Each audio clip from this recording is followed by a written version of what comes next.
A report by the Associated Press shows that just recently, within the last few years, there was a CIA program to create a social media service inside Cuba, one that would be controlled essentially by the CIA, with people gathered around from Latin America to run it.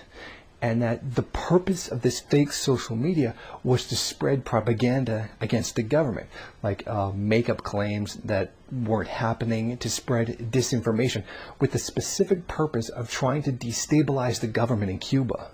This came from the U.S. Agency for International Development, which is known for running programs like this in other countries. A team of high-tech contractors had come in from Costa Rica, Nicaragua, Washington, and Denver.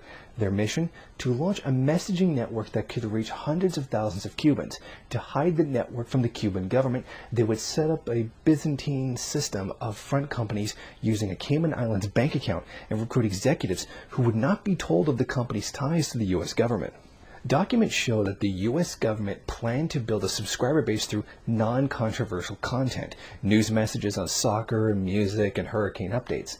Later, when the network reached a critical mass of subscribers, perhaps hundreds of thousands, operators would introduce political content aimed at inspiring Cubans to organize smart mobs, mass gatherings called at a moment's notice that might trigger a Cuban spring, or, as one USAID document put it, renegotiate the balance of power between the state and society. At its peak, the project drew in more than 40,000 Cubans to share news and exchange opinions, but its subscribers were never aware it was created by the U.S. government, or that American contractors were gathering their private data in the hopes that it might be used for political purposes. And then, in a stunning move, USAID has actually come out defending the program, essentially saying that there's nothing wrong with it.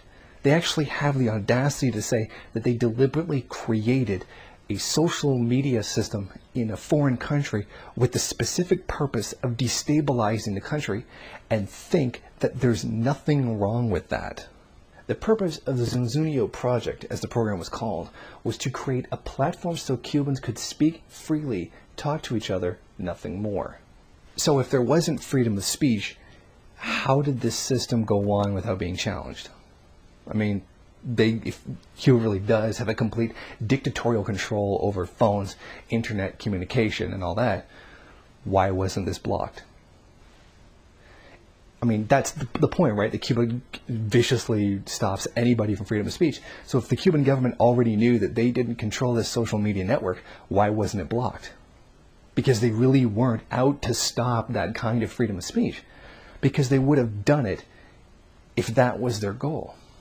Now we see here once again the U.S. government, they deny that they involve themselves in other countries' politics with the specific purpose of destabilizing entire countries for their own purposes. I mean, they say constantly over and over again, we're not doing anything in Venezuela. I mean, we see the reports all the time. We literally see people carrying, attacks out in favor of neoliberal policies, in the favor of U.S. capitalism. But they continually tell us over and over again that they're not interfering. Now, this year is a very small example. I mean, with just creating a phony social media service is relatively small compared to the millions of dollars that are flowing into Venezuela from the U.S. government. So the next time, they keep telling us, oh, they don't interfere in other countries' politics, point them to this. And the next time how they talk about how there's no freedom of speech in Cuba, ask them why this program, which the Cuban government obviously knew about and knew they didn't own it, why wasn't it suppressed?